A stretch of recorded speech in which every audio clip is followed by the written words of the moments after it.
German Peoples Party Bilawal Bhutto Zardari نے یوم آزادی کے موقع پر قوم کو مبارکباد دی ہے۔ ایکس پر ویڈیو پیغام میں کہا کہ آزادی صرف زمین حاصل کرنے کا نام نہیں بلکہ حقوق کی فراہمی کا وعدہ ہے۔ آئین میں عوام کے حقوق کا وعدہ کیا گیا، اب ہماری نسل کی ذمہ داری ہے کہ 2047 تک یہ وعدہ ہر گھر تک پہنچائے۔ ہر ووٹ کا احترام، نوجوانوں کے لیے باعزت روزگار اور ہر خطے کو ترقی میں اس کا حصہ ملنا چاہیے۔ پاکستان کو آزاد ہوئے 79 سال ہو گئے۔ صرف 21 سال بعد ہم اپنی آزادی کی سینچری منائیں گے، مگر آزادی صرف سرزمین حاصل کرنے کا نام نہیں تھی، یہ حقوق کا وعدہ تھا۔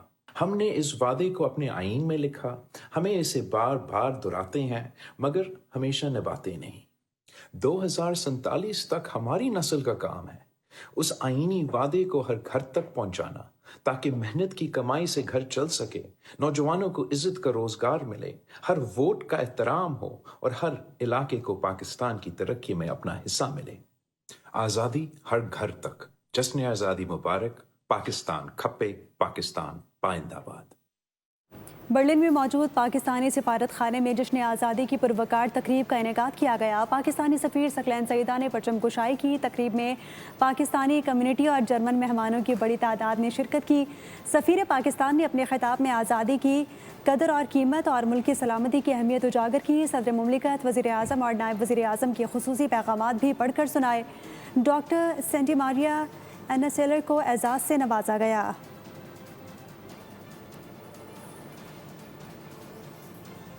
فیلڈ مارشل سید عاصم منیر، افواج پاکستان نے قابل فخر کردار ادا کیا۔ آزادی کا تقاضا ہے کہ ہم اختلافات سے بالاتر ہو کر اتحاد کو فروغ دیں۔ سینئر صوبائی وزیر مریم اورنگزیب کا لاہور میں پرچم کشائی کی تقریب سے خطاب۔ انہوں نے مزید کہا کہ آزادی کے لیے شہداء نے لازوال قربانیاں دیں۔ مارکہ حق کی جیت پر میں تمام سولجرز کو خراج تحسین پیش کرتی ہوں۔ وزیر اعظم کی قیادت میں پاکستان نے عالمی سطح پر اپنی خود مختاری کا دفاع کیا۔ اعظم پاکستان شہباز شریف صاحب، فیلڈ مارشل حافظ عاصم منیر صاحب اور ان کی پوری ٹیم، جس طرح اللہ تعالیٰ نے اپنے کمال خزانے سے امن کا ثالثی دنیا میں پاکستان ہے، ہمارا ملک ہے، اور آج 14 اگست پر ہم جس فخر کے ساتھ سر اٹھا کے یہ آزادی منا سکتے ہیں، اس میں آپ سب لوگ مبارکباد کے مستحق ہیں۔ پاکستان کا ہر شہری مبارکباد کا مستحق ہے، اور آج ہم وزیر اعظم پاکستان شہباز شریف صاحب کو، ان کی پوری ٹیم کو، اور فیلڈ مارشل حافظ عاصم منیر صاحب اور ان کی پوری ٹیم کو خراج تحسین اور خراج عقیدت پیش کرتے ہیں۔ اور میں سیفما اور پریم کے سیمینار سے امن کا پیغام دیا گیا۔ مقررین نے خطے میں امن اور پاکستان بھارت کے درمیان اعتماد سازی کے اقدامات کا مطالبہ کر دیا۔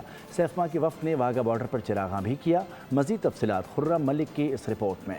لاہور میں سیفما اور پریم کی جانب سے امن کو ایک موقع اور دو کے عنوان سے سیمینار کا انعقاد۔ مقررین امتیاز عالم، عابر ساقی اور سعیدہ فیصل نے پاکستان اور بھارت کے درمیان کشیدگی پر اظہار تشویش کیا اور پانی کو ہتھیار بنانے سے گریز کا مشورہ دیا۔ مقررین نے دونوں ممالک کے درمیان اعتماد سازی کے اقدامات پر زور دیا۔ سیمینار میں مقررین نے خطے میں جاری جنگ کے خاتمے، قیام امن اور عالمی برادری سے مؤثر کردار ادا کرنے کا مطالبہ کیا۔ سیمینار کے بعد سیفما کا وفد واہگہ بارڈر پہنچا اور وہاں قیام امن کے لیے چراغاں کیا گیا۔ کیمرہ مین حسن خان کے ساتھ خرم ملک، بول نیوز، لاہور۔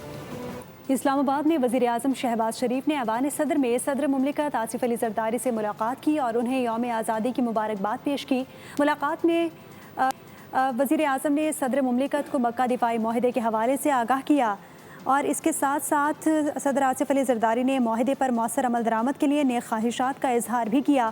سعودی عرب اور ترکیہ کے ساتھ برادرانہ تعلقات مزید مضبوط بنانے کی کاوشوں کو سراہا۔ وفاقی وزیر بحری امور محمد جنید انور چودھری سے کامیاب میٹنگ رہی۔ گڈز ٹرانسپورٹرز کے رہنما ملک شہزاد اوان نے کہا کہ وفاقی وزیر بحری امور سے متعلقہ ہمارے مسائل حل ہو گئے ہیں۔ وفاقی حکومت اور وزارت مواصلات، فائنانس، پیٹرولیم سے متعلق مطالبات پر کوئی پیش رفت نہیں ہوئی۔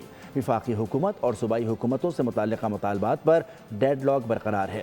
امید کرتا ہوں کہ ہمارے تمام مطالبات وفاقی اور صوبائی حکومتیں تسلیم کریں گی۔ ہماری ملک گیر ہڑتال جاری ہے، مطالبات کی منظوری تک جاری رہے گی۔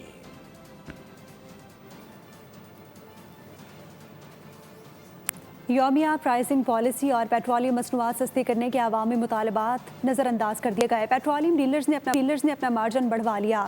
وزیر خزانہ محمد اورنگزیب کی زیر صدارت اجلاس میں اقتصادی رابطہ کمیٹی نے پیٹرولیم مصنوعات پر ڈیلرز مارجن میں نظر ثانی کی منظوری دے دی۔ ذرائع کے مطابق پیٹرول اور ڈیزل کا ڈیلرز مارجن ₹1.34 بڑھا دیا گیا۔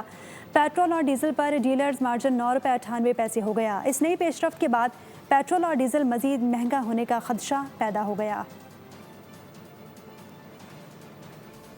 پاکستان سول ایوارڈز 2026 کے لیے 355 شخصیات کے ناموں کی سفارش کر دی گئی ہے۔ اسحاق ڈار، محسن نقوی، محمد اورنگزیب کے لیے نشان امتیاز کی سفارش کی گئی ہے۔ طاہر اشرفی سمیت مختلف شعبوں سے تعلق رکھنے والی شخصیات کے لیے بھی سول ایوارڈز کی سفارش کی گئی ہے۔ پاکستان سول ایوارڈ 2026 کے لیے 355 شخصیات کے ناموں کی سفارش۔ سول ایوارڈز کے لیے سائنس، تعلیم، طب، صحافت، ادب، کھیل اور فنون سمیت مختلف شعبوں سے شخصیات کے نام تجویز کیے گئے۔ اسحاق ڈار، محسن نقوی، محمد اورنگزیب سمیت دیگر اہم شخصیات کے لیے نشان امتیاز کی سفارش کی گئی ہے، جبکہ متعدد شخصیات کے لیے ہلال، ستارہ اور تمغہ امتیاز کی سفارشات شامل ہے۔ بیرون ملک شخصیات کے لیے بھی پاکستانی سول اعزازات کی سفارش کی گئی ہے، جن میں شیخہ فاطمہ بنت مبارک، حاکان فیدان اور یاشور گولر شامل ہے۔ صدر مملکت آصف علی زرداری نے عاطف اکرام شیخ کو فلاحی خدمات کے اطراف میں تمغہ امتیاز دینے کی منظوری دے دی ہے۔ لاہور میں 3 پولیس اہلکاروں کے قتل میں ملوث 2 ملزمان پولیس مقابلے میں ہلاک اور 1 فرار ہو گیا، جبکہ ملزمان سے رابطے کے شعبے میں 2 پولیس اہلکار حراست میں لے لیے گئے ہیں۔ شہید اہلکاروں کی نماز جنازہ ادا کر دی گئی۔ سرکاری گاڑی چھینی اور فرار ہوئے۔ پولیس کے تعاقب پر ملزمان شیخو پورہ کے علاقے راوی میں ایک گھر میں گھسے اور اہل خانہ کو یرغمال بنایا۔ ملزمان نے پولیس پر فائرنگ کی۔ جوابی کارروائی میں دونوں ملزمان ہلاک ہو گئے، جبکہ 1 فرار ہو گیا۔ فرار ہونے والے ملزم کی شناخت طارق کے نام سے ہوئی ہے، جو آزاد کشمیر کا رہائشی ہے۔ تلاش جاری ہے۔ ذرائع کے مطابق ملزمان سے رابطے کے شعبے میں 1 ASI اور کانسٹیبل کو بھی حراست میں لیا گیا، جن کی ملزمان کے ساتھ سوشل میڈیا پر تصاویر موجود تھی۔ ملزمان کے خلاف دہشت گردی اور قتل سمیت 8 دفعات کے تحت مقدمات درج کر لیے گئے۔ دوسری جانب شہید اہلکاروں کی نماز جنازہ قلعہ گجر سنگھ میں ادا کر دی گئی۔ کراچی میں شارع قائدین پر سوسائٹی قبرستان کے قریب میر رضا کے قاتلوں کی عدم گرفتاری پر احتجاج آج بھی جاری ہے۔ مظاہرین نے ہاتھوں میں بینرز اٹھا رکھے ہیں۔ پولیس کی مبینہ ناقص تفتیش کے خلاف احتجاجی ریلی بھی نکالی گئی۔ احتجاج میں شریک افراد کا کہنا تھا کہ قاتلوں کی گرفتاری تک احتجاج جاری رہے گا۔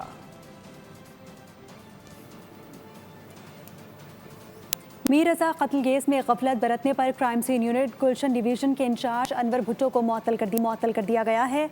حکام کا کہنا ہے کہ لاش ملنے کے مقام سے کرائم سین یونٹ نے مکمل شواہد حاصل نہیں کیے تھے۔ جس روز لاش ملی اس وقت عملہ موقع پر نہیں پہنچ سکا تھا۔ معطل ہونے والا انچارج 29 جولائی روز چھٹی پر تھا، جبکہ متبادل افسر کو عارضی انچارج بھی مقرر نہیں کیا گیا تھا۔ کراچی میں 2 مختلف ٹریفک حادثات میں 2 بچیوں کی زندگیاں چلی گئیں، جبکہ 1 بچہ زخمی ہو گیا۔ لانڈی یونس چورنگی کے قریب واٹر ٹینکر کی ٹکر سے موٹر سائیکل سوار بچی جاں بحق اور 1 بچہ شدید زخمی ہوا۔ حادثے کا ذمہ دار ڈرائیور قرار دیا گیا، جو کہ بھاگ گیا۔ دوسری جانب گھگر پھاٹک آئل مل کے قریب بھی موٹر سائیکل سے گر کر 12 سالہ بچی جان سے گئی۔ پاکستان کی سفارتی محاذ پر کامیابیاں اسے دنیا میں منفرد مقام دلا رہی ہیں۔ برطانوی اخبار فائنینشل ٹائمز بھی تعریف کیے بغیر نہ رہ سکا۔ اخبار نے اپنی رپورٹ میں پاکستان کو ایسی درمیانی قوت قرار دے دیا جو دنیا کی بڑی طاقتوں کے درمیان توازن کے ساتھ اپنا بھرپور کردار ادا کر رہا ہے۔ اسلام آباد کی بڑی تصویراتی قوت یہ ہے کہ وہ واشنگٹن اور بیجنگ دونوں کے ساتھ مفادات پر مبنی شراکت داری رکھ سکتا ہے۔ مزید تفصیل اس رپورٹ میں۔ پاکستان کی سفارتی محاذ پر کامیابیاں دنیا بھی تسلیم کرنے لگی۔ برطانوی اخبار فائنینشل ٹائمز نے پاکستان کو ہنج پاور قرار دے دیا۔ اپنی تازہ رپورٹ میں لکھا کہ اسلام آباد امریکہ، چین، خلیجی ریاستوں اور ایران کے ساتھ بیک وقت روابط کو تصویراتی قوت میں بدل رہا ہے۔ پاکستان بدلتے ہوئے عالمی نظام میں زیادہ فعال اور مؤثر کردار ادا کرنے کے لیے آگے بڑھ رہا ہے۔ سعودی عرب اور ترکیہ کے ساتھ مکہ مشترکہ دفاعی معاہدہ پاکستان کی بڑھتی ہوئی علاقائی سلامتی کی اہمیت کی عکاسی کرتا ہے۔ فائنینشل ٹائمز نے بھی یہ لکھا کہ پاکستان کسی ایک عالمی کیمپ تک محدود ہوئے بغیر مختلف طاقت کے مراکز کے ساتھ کام کرنے والی اہم درمیانی طاقت بن رہا ہے۔ اس کی بڑی تصویراتی قوت یہ ہے کہ وہ واشنگٹن، بیجنگ دونوں کے ساتھ مفادات پر مبنی شراکت داری رکھ سکتا ہے۔ اسلام آباد خلیجی ریاستوں ایران دونوں کے ساتھ روابط برقرار رکھنے کی منفرد صلاحیت رکھتا ہے۔ رپورٹ کے مطابق امریکہ کے ساتھ کرپٹو اور اہم معدنیات کے شعبوں میں تجارتی امکانات پاکستان کی نئی معاشی سفارتکاری کا حصہ ہے۔ وسط ایشیا کو پاکستانی بندرگاہوں سے ملانے کا منصوبہ نئی منڈیوں اور علاقائی تجارت کے دروازے کھول سکتا ہے۔ سعودی پشت پناہی پاکستان میں بین الاقوامی سرمایہ کاری کی اعتماد کا اہم سہارا بن سکتی ہے۔ برطانوی اخبار نے یہ بھی کہا کہ نئی عالمی بساط میں پاکستان کی تصوراتی اہمیت اس حد تک بڑھ رہی ہے کہ اسے عالمی رسک بورڈ پر الگ مقام ملنا چاہیے۔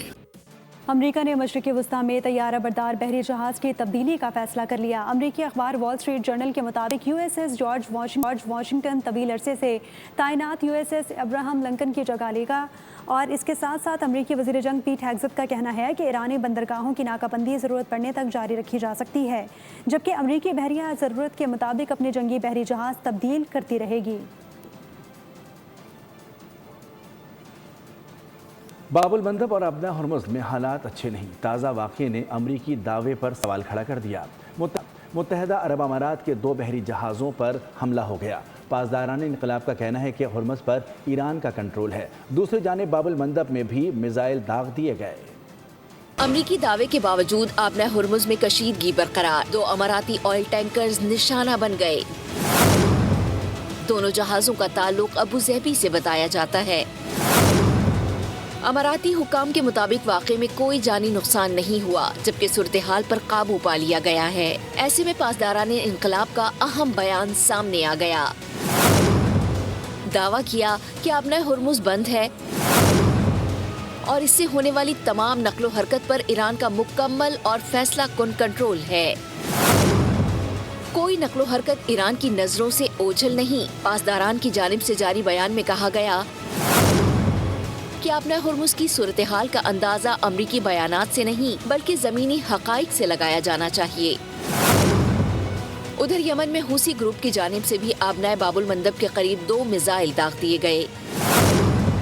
یوں خلیج میں بحیرہ احمر تک اہم ترین بحری گزرگاہوں میں کشیدگی میں اضافہ ہو گیا ہے، جبکہ عالمی تجارت اور توانائی کی ترسیل کے حوالے سے بھی خدشات بڑھتے جا رہے ہیں۔ حوثیوں کی جانب سے ایک بار پھر سعودی عرب پر حملے کا دعویٰ کر دیا گیا۔ حوثی گروپ کے مطابق ڈرون حملے جازان میں کیے گئے، جس میں آرامکو کی آئل ریفائنری کو نشانہ بنایا گیا۔ حوثیوں نے حملہ سعودی کارروائیوں کا جواب قرار دیا، تاہم سعودی عرب کی جانب سے خبر پر کوئی رد عمل سامنے نہیں آیا۔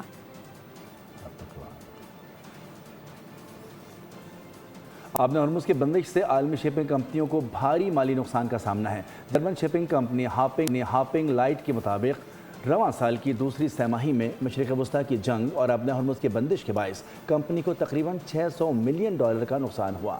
کمپنی کا خالص منافع گزشتہ سال کے $306 ملین سے کم ہو کر $83 ملین رہ گیا۔ نیوز بلیٹن میں فی الوقت اتنا ہی۔ مزید خبروں اور اپڈیٹس کے لیے آپ وزٹ کر سکتے ہیں ہماری ویب سائٹ bolnews.com۔ دیکھتے رہیے بول۔ سبسکرائب کریں اور بیل دبائیں تاکہ کوئی خبر رہ نہ جائے۔